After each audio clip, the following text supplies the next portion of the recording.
Bonjour à tous, je vais vous faire une démonstration de prisme avec un vrai télescope. Alors ce télescope est situé au Chili, dans le site de SpaceOps chez Alain Maury. Donc c'est un télescope Newton de 370 mm de diamètre, à f 4,5. Il a une caméra STL 6303, un focuseur Optec, une roue à filtre. Et il a aussi une lunette qui est en parallèle, une Tech 140 avec une autre caméra, une STL 11000. Donc je suis en train de contrôler ce télescope depuis chez moi en France via le logiciel TeamViewer. Et donc Prism est sur un PC qui se trouve au Chili.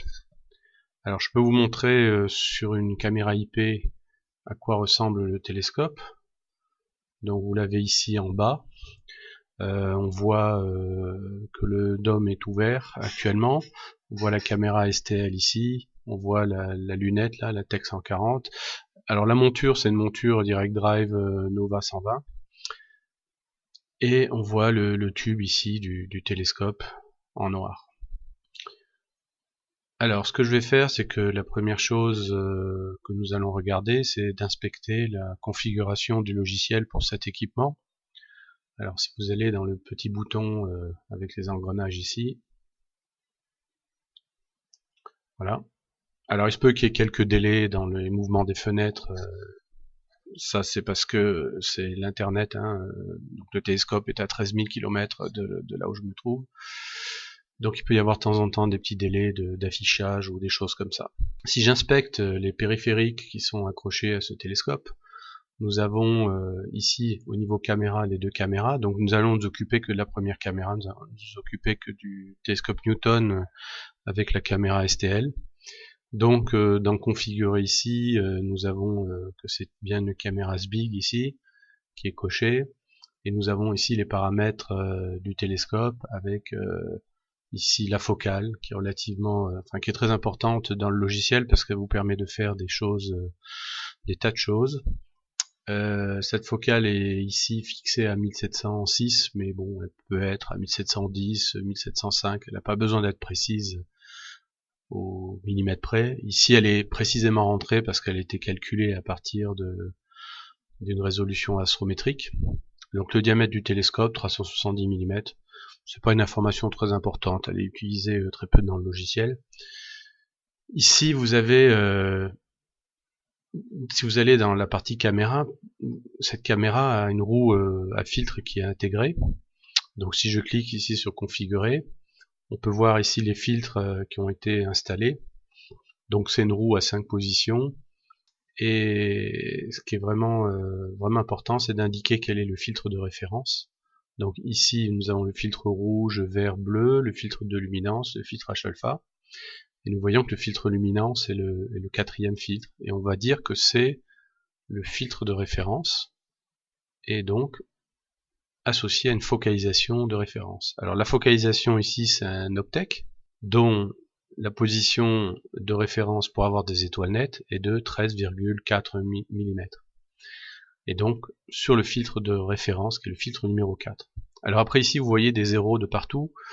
En fait la roue à filtre a des filtres qui ont tous la même épaisseur, épaisseur optique j'entends, donc il n'y a pas de correction à faire entre les filtres, mais si vous aviez des filtres qui ont des épaisseurs différentes, vous pourriez ici mettre les décalages de mise au point par rapport au filtre de référence, qui est effectivement la luminance, bon, qui est à 0. Là, vous pouvez mettre ici 0,5, ici moins 0,2. Donc les décalages de ces filtres se déterminent un peu, on va dire, pas du premier coup. Vous pouvez pas les connaître du premier coup.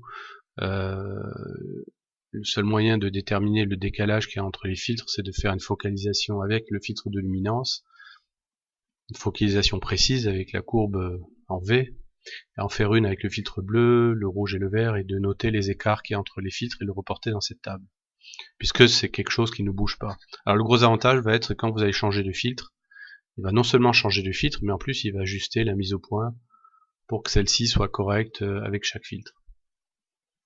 Alors, ok.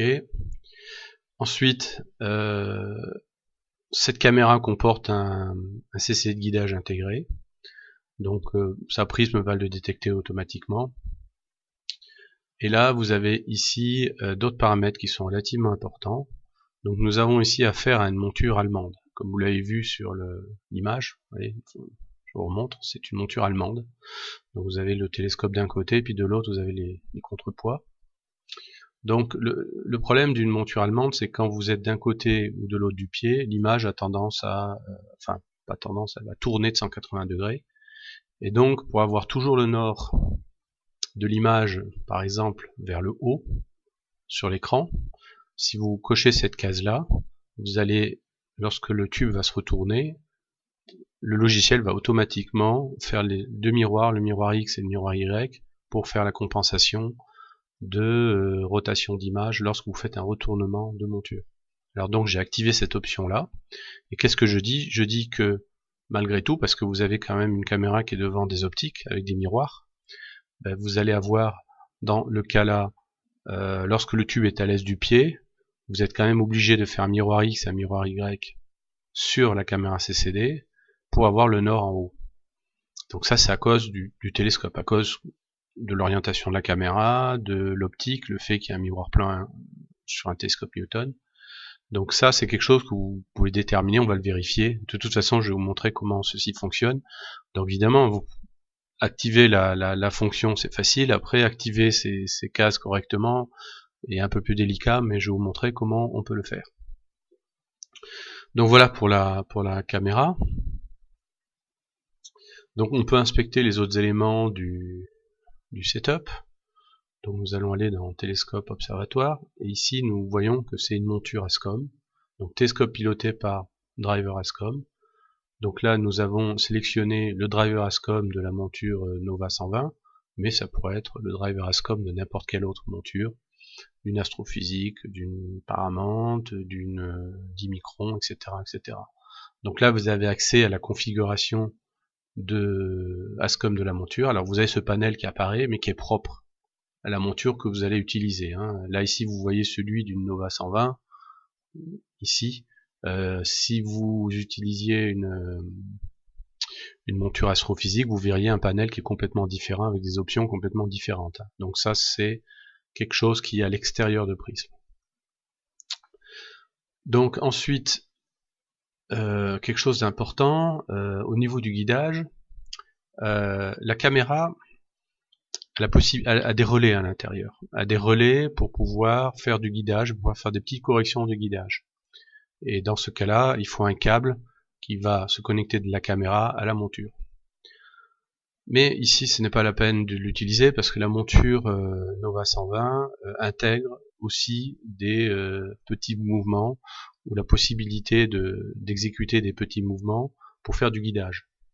Donc, c'est ce qui va se passer ici, c'est-à-dire que c'est la monture elle-même qui va s'occuper de faire ces corrections et non pas la caméra. Donc il ne faut pas cocher cette case-là dans ce cas-là. Donc cette case-là ici que vous voyez n'est pas cochée. Vous voyez, je la coche, je la décoche. Mais par contre, si je reviens à caméra ici, et si je reviens ici, il faut dire aussi que utiliser les relais de guidage de la caméra n'est pas coché non plus.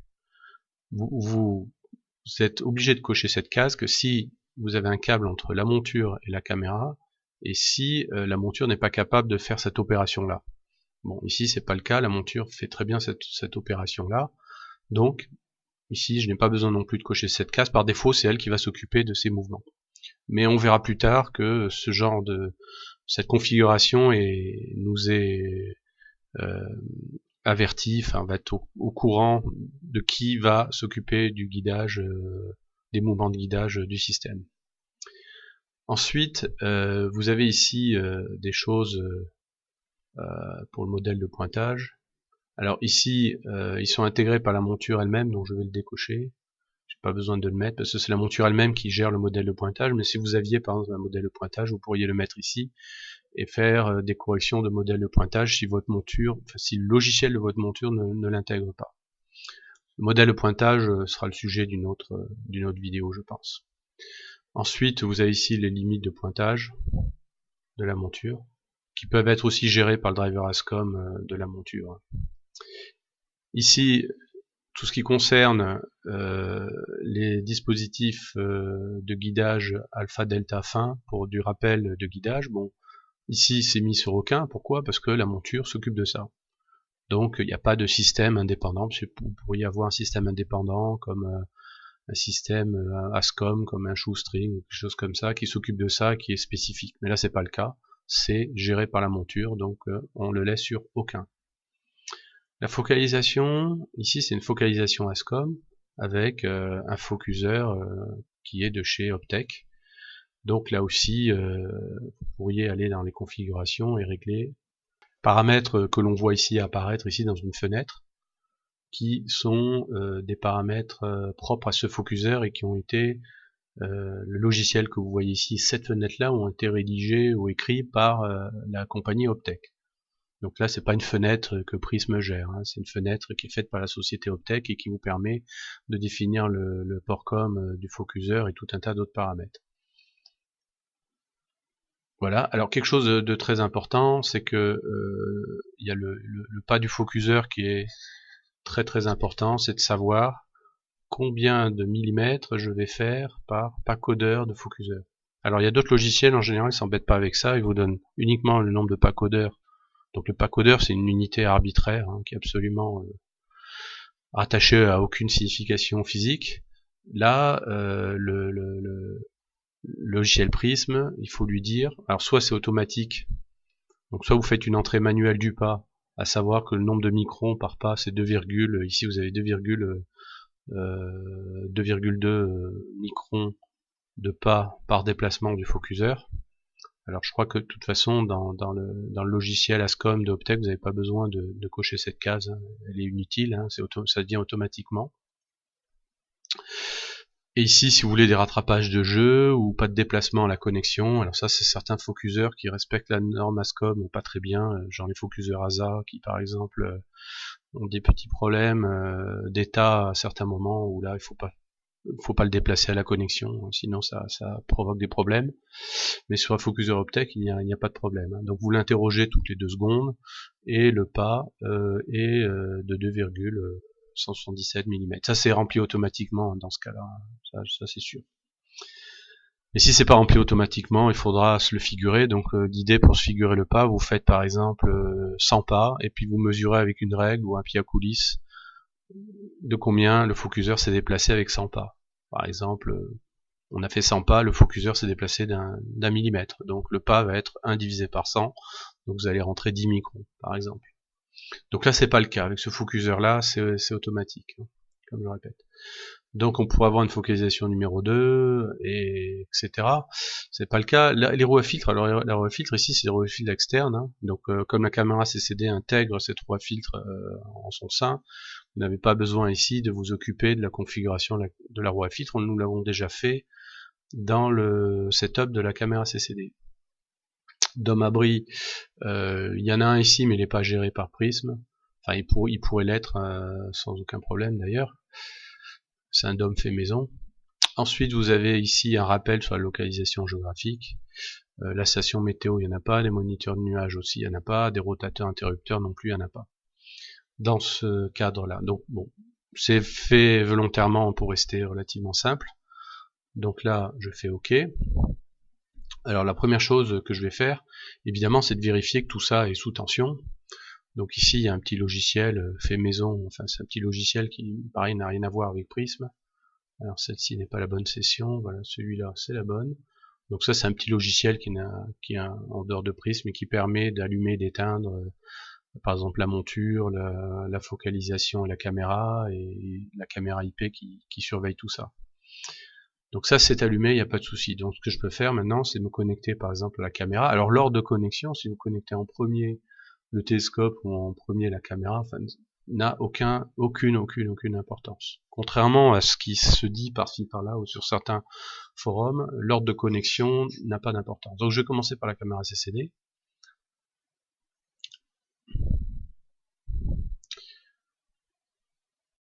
La caméra CCD est maintenant connectée avec le logiciel. Alors ça peut prendre un certain temps parce que les roues à filtre s'initialisent sur la position qui va bien en quelque sorte. Donc là nous avons la caméra CCD. Donc dans le cas d'une caméra CCD SBIG, et c'est d'ailleurs la seule du marché qui vous montrera ça, hein. Les autres caméras, dans le cas d'une caméra CCD SBIG, le capteur de guidage est intégré à l'intérieur de la tête. Vous voyez deux onglets. Vous voyez un onglet pour la caméra principale, le CCD principal, et un autre onglet pour le CCD de guidage. Si vous utilisez une autre caméra CCD, par exemple chez Atik, vous pourriez avoir deux caméras Atik, une caméra pour l'imagerie par exemple, et une caméra de guidage. Et là, vous serez obligé de mettre de configurer la caméra numéro 1 et ici la caméra numéro 2, parce que ce sont deux caméras qui physiquement sont indépendantes. Là, ce sont deux caméras qui sont physiquement sur le même câble USB, si j'ose dire. C'est-à-dire que vous avez un câble USB, puis au bout de votre câble USB, vous avez deux CCD. Vous avez un CCD principal, qui est le CAF 6303, et un CCD de guidage ici. Donc ça, c'est uniquement pour les caméras SBIC que vous auriez cette configuration-là. Alors la première chose que l'on va faire, c'est refroidir la caméra. Donc on va aller dans l'onglet température. Donc là, il est déjà quasiment minuit au Chili là, et il fait encore 18 degrés, ce qui est relativement agréable. Ce que l'on va faire, c'est qu'on va descendre la température de la caméra par exemple à -15. Et ce qu'on peut faire, c'est ensuite appliquer. Et là, vous avez ici un petit graphique qui va vous montrer la descente de température de cette caméra. Alors, on va la laisser se mettre en température à -15. Donc, ça va prendre un petit peu de temps. Mais ce qu'on peut faire, c'est, pendant ce temps-là, on peut se connecter au reste du télescope. Alors, ce qu'il faut savoir dans Prism, c'est que les caméras CCD sont à part, et le télescope ici est à part aussi, mais avec, on va connecter d'un coup la monture, le focuseur et tout un tas de choses que nous avons définies tout à l'heure. Alors, je clique dessus, et ici, vous avez le système de focalisation qui se met en route, le télescope avec la monture. Alors en général, si c'est une monture ASCOM, vous allez avoir un logiciel qui va apparaître, le logiciel de la monture. Alors ici, on voit le logiciel ici de la monture Nova qui s'est mis en route. Si vous aviez une monture astrophysique, vous verriez par exemple un panel avec astrophysique, ou si vous utilisez The Sky avec une monture Paramount, vous verrez carrément The Sky apparaître. Et là, ce que vous avez ici, alors quelque chose de très très important, vous avez ici les informations du matériel. Donc vous avez le télescope qui est la monture Nova DDR Astro, et ici tout ce qui est guidage et raquettage ici est pris en charge par ASCOM Telescope Plus Guide, donc va être pris en charge par la monture. Et ensuite vous avez ici la focalisation qui est focuseur Optec TCFS, qui est pris en charge par ce matériel. Après ici vous avez rien d'autre. Enfin, vous pourriez avoir un moniteur de nuages, vous pouvez avoir une station météo, un dérotateur de champ, mais là il n'y a aucun, parce que ces matériels-là n'a soit pas été configurés, ou soit n'existent simplement pas. Voilà, donc là je clique sur OK,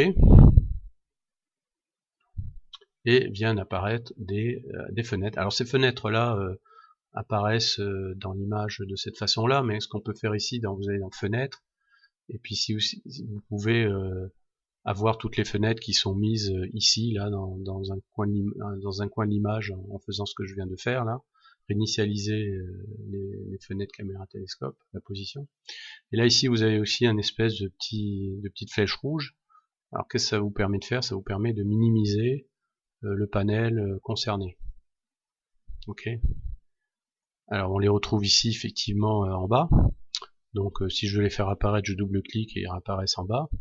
Donc là, qu'est-ce que je vois? Je vois que le focuseur s'est mis sur la position 13.5 mm, qui est ma position de référence avec le filtre de luminance. Alors on va vérifier par exemple que c'est bien le filtre de luminance qui est actif. Donc je vais ici dans Voie filtre. Et là ici, vous voyez, c'est le filtre luminance là qui est actif, parce que c'est le filtre de référence. Ici, vous avez la fenêtre état de télescope. Alors c'est une fenêtre qui va vous donner des choses diverses et variées concernant le télescope lui-même, ou la monture, on va dire plutôt la monture. Donc là, elle vous dit que le tube est à l'ouest du pied, ce qui est très très important pour une monture allemande.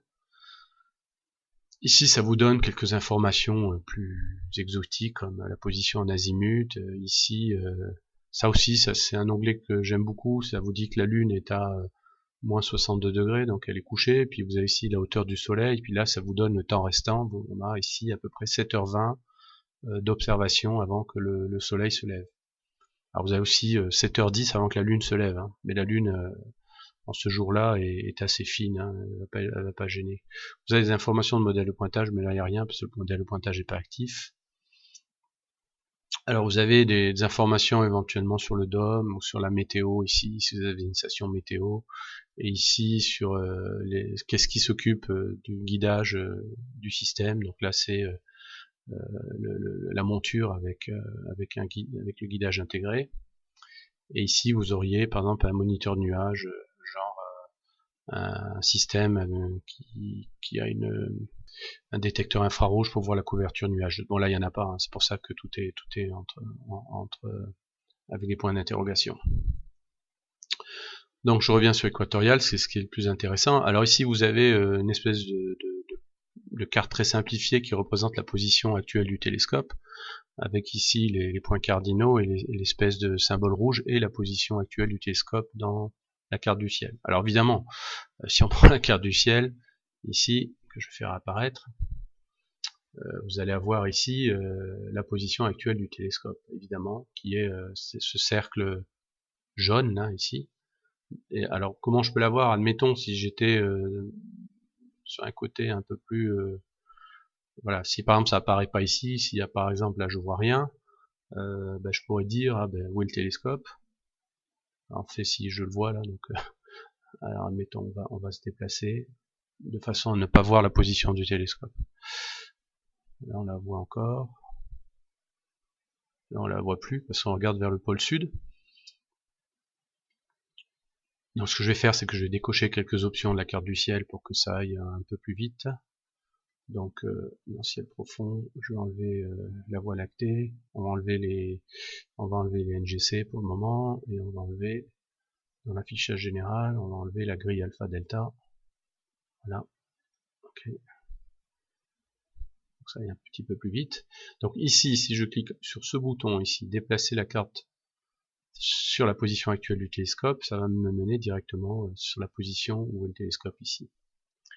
Alors, chose intéressante aussi, on peut voir l'état du télescope avec cette fenêtre contrôle du télescope ici.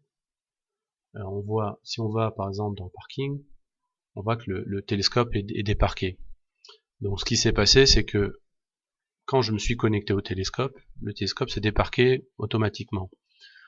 Mais on pourrait avoir l'option de ne pas déparquer le télescope quand on s'y connecte dessus. Ça, c'est pas d'un prisme que ça se règle, c'est en général dans le driver ASCOM de votre monture. C'est ce logiciel-là qui va vous dire, ben, je veux avoir le télescope qui est toujours parqué même quand je me connecte dessus. Donc là, ce qui se passe, c'est que le télescope s'est déparqué directement de sa position de parking, et là, il est en mode suivi sidéral. Alors, on peut aussi le voir ici.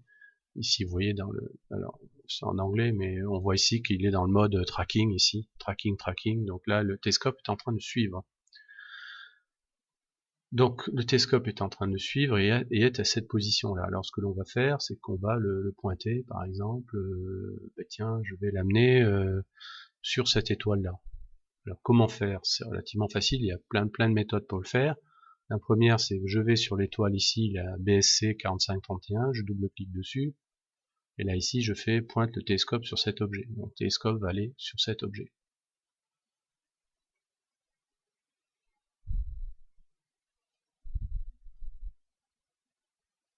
Alors, pour vérifier que le télescope est sur cet objet, on va faire une image. Alors je vais quand même regarder la température de la caméra. Donc la température de la caméra est descendue, là on le voit, c'est descendu. J'avais mis comme consigne moins 15. Donc je reviens ici dans ce panneau. Je vais dans l'onglet température CCD, moins 15. Bon, ben, je fais moins 15 avec 48% de la puissance de la caméra.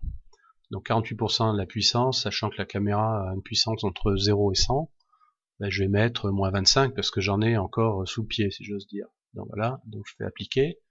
Donc la caméra va descendre à moins 25. Mais déjà à moins 15, je peux faire des images, il n'y a pas de souci. Alors c'est ce qu'on va faire de suite, on va faire une image de cet endroit. Donc j'ai mis une pause de 5 secondes. J'ai mis un binning de 2. Alors pourquoi un binning de 2? C'est pour aller plus vite, pour lire le CCD plus vite. Donc il faut savoir que nous allons faire une SBIG STL 6303 et que ce n'est pas une caméra très très rapide, hein. C'est une caméra qui date du début des années 2000. Donc le temps de lecture est assez significatif, et pour gagner du temps ici, j'ai mis binning de 2. Alors je fais démarrer, et la pause de 5 secondes s'effectue. Là c'est la lecture du CCD qui s'effectue. Et voilà, et là je tombe sur l'image. Alors l'image me montre a priori le champ que je suis en train de faire, en binning de 2. Donc ce que je pourrais faire aussi, c'est zoomer sur la carte et voir le champ, quel champ, le champ correspondant, hein, de cette caméra. Alors on va le faire ultérieurement. Alors ce que je peux faire, c'est régler un peu pour voir un peu mieux. Puis là, effectivement, j'ai une étoile ici qui est brillante. Et je pourrais me dire, hein, bah, c'est peut-être cette étoile-là. En fait, la question est de savoir est-ce que vraiment je suis au bon endroit sur le ciel. Alors pour ce faire, il y a une fonction qui est très très puissante dans Prism, qui va vous trouver automatiquement où vous êtes dans le ciel. Alors là, on va pouvoir l'exécuter parce que les images ici sont relativement nettes, hein. Si les images n'étaient pas nettes du tout, si vous aviez un gros beignet, des gros beignets de partout, il faut vous occuper de la focalisation dans un premier temps. Donc il faut que l'image soit à peu près nette. Bon, là je dis pas qu'elle est vraiment super nette, mais elle est quand même assez nette pour pouvoir exécuter cette fonction. Alors ce que je vais faire, c'est que je vais prendre cette image-là, et puis ce que je vais tenter de resynchroniser la position de la monture sur le centre de cette image-là. Alors il y a plusieurs méthodes, hein, en fonction de l'endroit où vous vous trouvez. On va essayer la première, où là, la première méthode va impliquer que le centre de l'image est pas trop loin. Donc vous avez ici une fonction qui dit synchroniser le télescope sur le centre de cette image. Donc je vais la tenter. Là. Et là, ah, ça a échoué. Alors ça a échoué parce que, pour plein de raisons, mais la raison principale dans ce cas-là, c'est parce que on est loin, enfin plus loin que prévu par rapport à la position attendue. Alors ce qu'on va faire, on a ici dans l'outil observatoire, on a ici dans outils télescope, vous avez ici trouver la position du télescope dans tout le ciel. Donc qu'est-ce qu'il va faire? Il va regarder un peu plus loin et il va regarder où on est réellement. Alors ici vous tombez sur ce panneau dans lequel vous avez ici les coordonnées approximatives. Ici vous allez trouver une distance d'exploration, donc on va regarder dans les 6 degrés qui sont autour de la position où je me trouve, en espérant que entre la position que la monture me renvoie et la position réelle, il n'y ait pas plus que 6 degrés. Alors si c'était le cas, il y a une autre méthode pour s'affranchir de ça, je vous la montrerai tout à l'heure. Je mets la focale du télescope qui est à peu près celle-ci, la taille des pixels, donc 18 microns. Bah pourquoi 18? Parce que nous sommes en binning de 2, donc et que la taille du pixel fait 9 microns, donc 2 fois 9, 18. Donc ici nous prenons le catalogue UCAC 234, et puis nous allons essayer de voir s'il retrouve la position. Alors, il va chercher.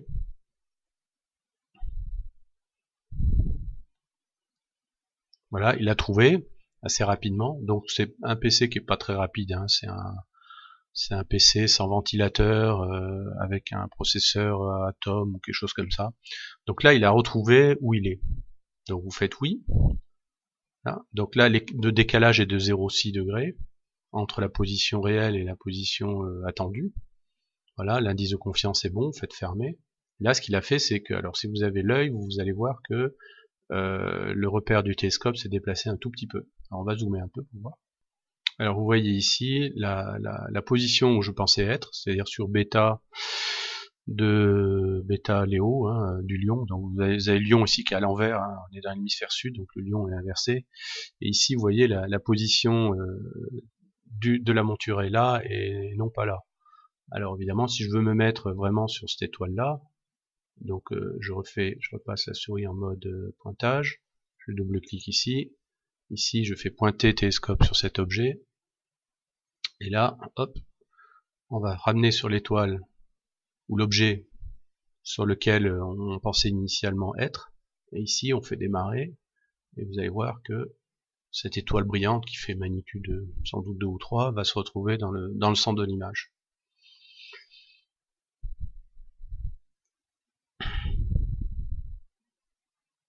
Voilà, on la voit ici, elle est parfaitement au centre de l'image, vous voyez l'étoile en question est parfaitement dans le centre de l'image. Alors pourquoi on a eu ce décalage? Je l'ai fait exprès, à vrai dire au démarrage j'ai induit un décalage volontaire. Bon, parce qu'ici vous avez une monture qui a des codeurs qui est très très précise et évidemment le décalage n'est pas aussi grand, hein. Donc là j'ai fait exprès de mettre un décalage très grand au démarrage, hein, ce qui est le cas de la plupart des montures, hein. Donc nous sommes bien sur cet objet. Alors on peut le vérifier en allant ailleurs. Par exemple je vais dézoomer un peu et je vais me déplacer sur cette étoile ici. Voilà, je double-clique. Alors un autre moyen pour pointer, si je fais ici fermer, si vous allez par exemple avec la souris M66, par exemple si je me place sur M66 et je clique droit sur la souris, et là je fais déplacer le télescope sur ce point. Donc là il va déplacer le télescope sur ce point, sur M66. Voilà. Donc là maintenant je vais mettre une pause un peu plus longue, je vais mettre une dizaine de secondes, une trentaine de secondes, allez. Et puis je fais la pause. Voilà, c'est parti.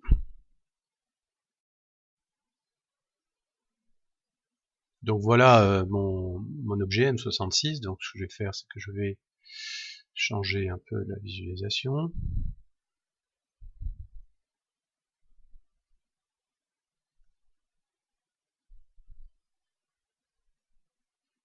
Alors ici, je suis en zoom 1/2, hein, donc si je veux voir l'objet vraiment comme un pixel écran égale un pixel CCD, je suis obligé de mettre dans ce mode-là.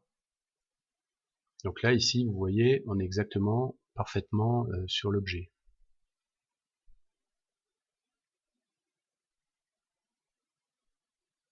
Ici. Alors ce que nous allons faire maintenant, c'est faire une focalisation sur une étoile. Et pour cela, il y a plusieurs méthodes. Donc ce que je vais faire, c'est que je vais passer dans le menu caméra. Alors je vais passer en binning 1. Je vais faire une pause de une dizaine de secondes. Et ici, même pour gagner du temps, je peux faire un fenêtrage. Alors c'est-à-dire que je peux me dire je veux lire que le centre du CCD. Donc ici vous avez des boutons qui vous permettent de définir la zone du CCD à lire. Alors soit vous pouvez le rentrer à la main avec des coordonnées bien précises, ou soit ce que vous pouvez faire c'est dire voilà, je veux que un quart du CCD qui va correspondre au centre de cette image. Donc là je vais faire une pause de 10 secondes sur le centre de ce CCD. Alors voilà l'image que j'obtiens, donc j'ai juste que 513 par 770 pixels, ici parfaitement centré sur la galaxie. Alors si je prends cette étoile ici là, je clique droit, je fais centroïde évoluer, et là il va me donner, il va me dire que la taille de l'étoile fait 2,7 pixels et que le signe correspondant, enfin le signe en quelque sorte est de 2,8 arcs secondes. Donc le signe n'est pas trop mal pour commencer la nuit. Et de toute façon, ce qu'il faut faire, c'est faire une mise au point sur une étoile. Alors pour faire la mise au point sur une étoile, il y a ici vous avez dans le menu observatoire ici, vous avez tous les outils, des actions de focalisation ici qui vont vous permettre de faire la focalisation de votre caméra CCD parfaitement. Et là, nous avons typiquement une focalisation manuelle, donc nous n'allons pas utiliser cela parce que nous avons un focuseur. Donc comme nous avons un focuseur, nous pouvons utiliser la focalisation automatique ou une focalisation directe sur cette étoile. Alors la focalisation directe sur cette étoile, je la ferai plus tard. Je vais pas faire ça directement, hein, parce que sinon je vais brûler quelques étapes. Donc je vais faire la focalisation automatique. Alors pour faire la focalisation automatique, il faut se trouver une étoile qui va correspondre pour réaliser cette focalisation. Donc il faut que je prenne une étoile ni trop brillante et ni trop faible. Alors ça, comment déterminer quelle étoile prendre, ça c'est un peu l'expérience qui va vous le dire. Évidemment dans cette démo, je fais des choses sans faire trop d'erreurs, et donc évidemment je vais prendre la bonne étoile qui aura la bonne magnitude, mais ça risque peut-être pas d'être le cas pour vous. Donc ici je vais par exemple, bon je sais que si je prends par exemple cette étoile-ci là, et puis je prends les informations de cette étoile là, donc je double-clique dessus, donc elle fait magnitude 8, donc on va prendre cette étoile de magnitude 8 pour faire la mise au point. Donc étoile de magnitude 8 avec un télescope de 350 mm de diamètre, pourquoi pas, allons-y. Donc je vais pointer le télescope sur cette étoile, ici, voilà, c'est ce qu'il vient de faire. Alors c'est relativement rapide, enfin c'est assez rapide, très rapide, parce que nous avons une monture Direct Drive qui pointe très vite. Donc là ce que je vais faire, c'est que je vais faire une pause pour inspecter l'étoile, donc je vais faire une pause de, admettons, allez, 5 secondes en binning à 1, toujours avec mon fenêtrage. Voilà, donc on va tomber sur cette étoile-là de magnitude 8. Alors, comme la mise au point est relativement proche, on le voit, on voit les aigrettes sont assez fines, la question est, est-ce que cette étoile est, comment dire, convenable pour faire ma mise au point? Alors nous allons prendre un outil pour vérifier que l'étoile est convenable et qu'elle n'est pas saturée. Parce que ce qui pourrait arriver, c'est que soit vous prenez une étoile trop faible et elle va ressembler à quelque chose comme, là voilà, ces étoiles autour, donc ça c'est des étoiles trop faibles, ou soit elle va être trop forte et elle va être saturée, et si vous saturez l'étoile, vous pouvez pas faire une mise au point correcte automatiquement. Donc alors évidemment le logiciel va vous dire que l'étoile est saturée, qu'elle va pas, etc. Mais pour éviter cet écueil là, je vérifie avant, je vais dans visualisation, je vais dans tableau de voisinage ici.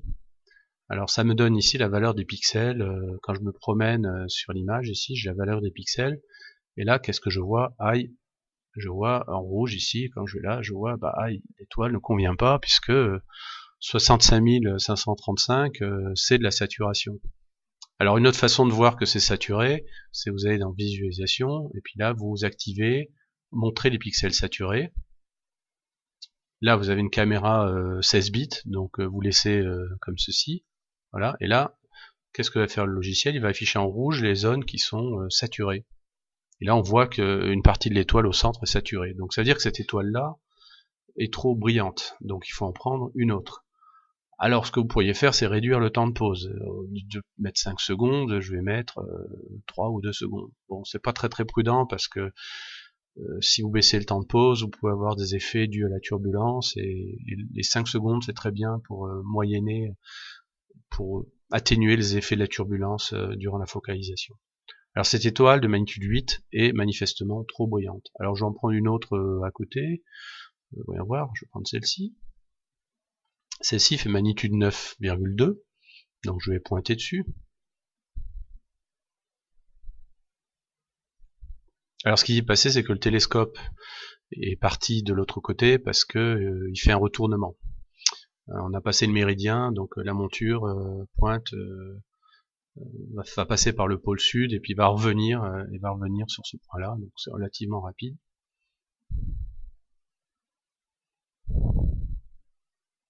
Le revoilà. Donc là, la monture a fait un retournement. Donc à quoi vous pouvez le voir, ici vous avez est du pied, on est passé de ouest à l'est.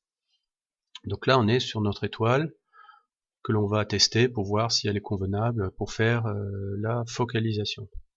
Alors je fais une pause.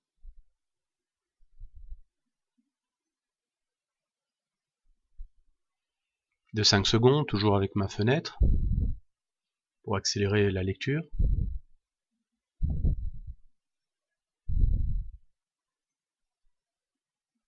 Voilà, alors l'étoile est pas exactement au centre parce que le tube a retourné, donc vous avez des effets d'orthogonalité, etc., etc. Bon, il y a quand même un modèle de pointage qui fait que ça compense pour cette chose-là, mais il y a quand même un petit écart par rapport au centre, mais c'est pas bien grave. Donc on va quand même, ça nous empêche pas de, l'écart doit être de 1 à 2 minutes d'arc, donc c'est pas très important. Donc ce qu'on va faire, on va vérifier que l'étoile ne sature pas. Donc apparemment, comme j'avais coché la case montrer pixels saturés, je vois pas de pixels rouges, donc il semblerait que ce soit bon. Et ensuite, si je fais un tableau de voisinage et que je me promène sur l'étoile, je n'ai pas de valeur à... Voilà, la valeur est de 47 000. Hein.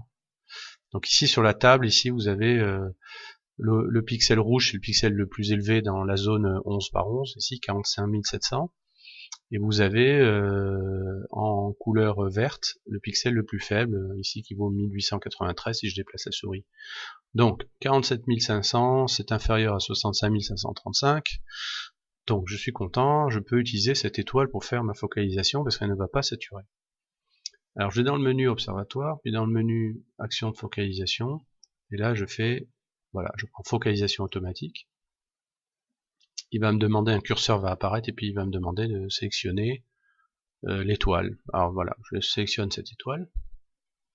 Donc il me dit qu'il va utiliser une pause de 5 secondes et qu'il utilise le CCD SBIG, etc. Alors pourquoi il y a ce message? Parce que quand vous avez plusieurs caméras CCD, parfois il vaut mieux savoir avec quoi vous allez réaliser la mise au point. Donc là je tombe sur ce panel ici, dans lequel ici sont déjà entrés. Alors je sais que vous avez, la position optimale est à peu près vers les 13,4 mm. Le point de départ de focalisation, alors je l'ai mis à 3,15 et le maximum à 3,8. Et le pas de focalisation est aussi à 92 microns. Alors évidemment, vous pouvez ici avec ces boutons là, vous dites je veux le pas optimum. Alors le pas optimum, c'est le pas de focalisation qu'il va employer. Donc si je clique ici sur pas optimum, il va vous le calculer automatiquement, connaissant le diamètre de votre télescope et la focale de votre télescope et la taille du pixel. Et ici vous avez aussi l'intervalle optimum qui est calculé automatiquement à partir d'une position, la position ici 13.5, voilà, ici. Et là il va vous calculer, il va nous recalculer ici le minimum et le maximum. Donc en fait ce qu'il va faire, il va faire 13 images en déplaçant le focuseur de 92 microns à chaque fois et il va tracer la taille de l'étoile. Alors après je fais simplement exécuter. Donc le processus commence de mise au point. Donc il va aller sur la position 12,947, ce qui est ici, ce qu'on peut voir ici hein, dans le panel de contrôle du focuseur. Et là donc il fait une première image qui est une image de noir, hein, donc obturateur fermé, donc n'ayons pas peur, vous allez voir l'étoile au prochain coup. Voilà, l'étoile est là, elle est ici, donc défocalisée, effectivement. Et on voit qu'elle a la forme d'un beignet, et donc ce qu'il va faire, c'est que il va faire un déplacement à 13, enfin tous les 90 microns, il va faire une image, il va en faire 13, et il va faire un graphique, et de ce graphique, il va déduire quelle est la meilleure position de focalisation de votre système. Alors je vais mettre en pause, puis ça va durer quelques minutes, donc pour gagner du temps, on va poser. Alors je reprends ici pour quand même dire que il faut que l'étoile, la finesse de l'étoile s'améliore. Hein. Évidemment, vous allez partir d'un beignet, et puis l'étoile va devenir de plus en plus fine, de plus en plus fine, de plus en plus fine, puis après elle va devenir de plus en plus grosse. Donc effectivement, si sur votre point milieu de focalisation vous vous trompez, vous pouvez partir assez fin et puis aller vers une étoile qui devient de plus en plus grosse. Hein. Donc le point de focalisation, c'est pas une valeur entrée au hasard, c'est une valeur de mise au point bonne à peu près que vous pouvez faire manuellement en réglant avec ce panel là et qui vous permet de déterminer le point de focalisation approximatif.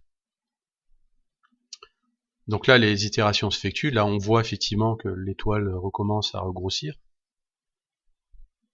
Donc l'étoile regrossit de taille et donc mon intervalle est plutôt bon hein, puisque je suis parti, j'étais avec une étoile grosse, je viens à une étoile fine et hop, je repars avec une étoile plus grosse. Donc là, à l'itération, il en est à l'itération la 11e sur la 13e.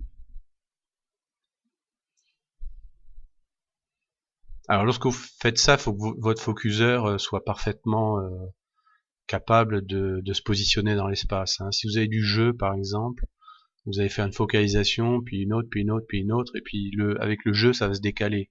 Donc il faut absolument que si vous avez un focuseur qui a du jeu, il faut que vous cochiez le rattrapage des jeux. Il faut que le rattrapage des jeux soit actif. S'il n'est pas actif, vous allez faire une focalisation qui va être ok à un moment donné, puis après si vous en refaites une derrière, la position va se décaler. C'est-à-dire qu'au lieu d'être 13.5, c'est 13.6, 13.7, 13.8, 13.9, etc., etc. Donc là, la position de bonne focalisation est à 13.49.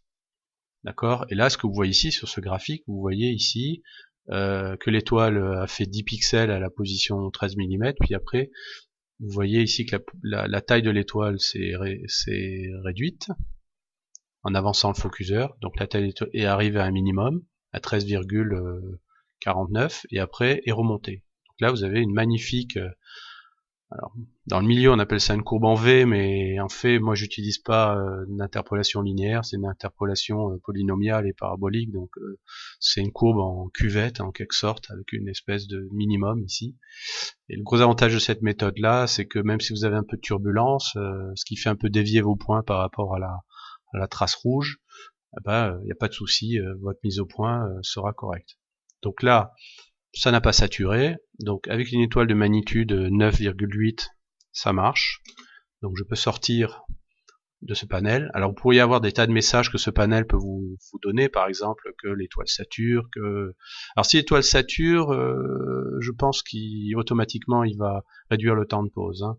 Alors évidemment, si vous allez dans l'onglet acquisition ici, vous pouvez changer le temps de pause entre 5 et 60 secondes. Hein. Il peut s'adapter automatiquement le temps de pause pour quand même avoir une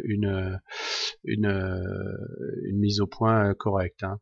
Alors ici, vous définissez aussi la taille de la fenêtre et le rayon d'analyse. Bon, les valeurs par défaut marchent pas trop mal, mais si vous aviez par exemple un télescope qui produit des images plus grosses, c'est-à-dire qu'une focale de 3 ou 4 mètres, ou 5 ou 6 mètres, vous serez peut-être obligé de changer ces paramètres et de les augmenter, par exemple.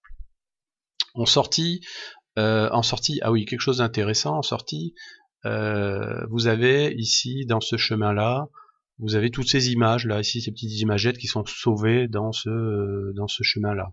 C'est-à-dire que si vous allez dans ce répertoire-là, vous allez trouver toutes les imagettes de la séquence de focalisation, qui peut être très intéressante, notamment pour par exemple vérifier la collimation. Alors par exemple, si je zoome cette image-là assez fort, vous verrez par exemple ici qu'il y a un peu plus d'énergie en bas qu'en haut.